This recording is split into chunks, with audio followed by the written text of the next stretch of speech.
German can be a bit difficult at first, the grammar, the long words, the pronunciation, but don't worry, there are many good reasons to learn it.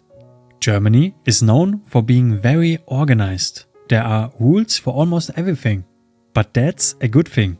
Cities are clean, streets are safe, and everything works, most of the time. Even the trash system has its own rules, and Germans follow them proudly. Germany also loves learning. Education is important, and schools and universities are often free or very cheap. There are libraries everywhere, and people read a lot. If you speak German, you can study or work in Germany, Austria, or Switzerland. And guess what? Germany is full of ideas too. Many important inventions come from here.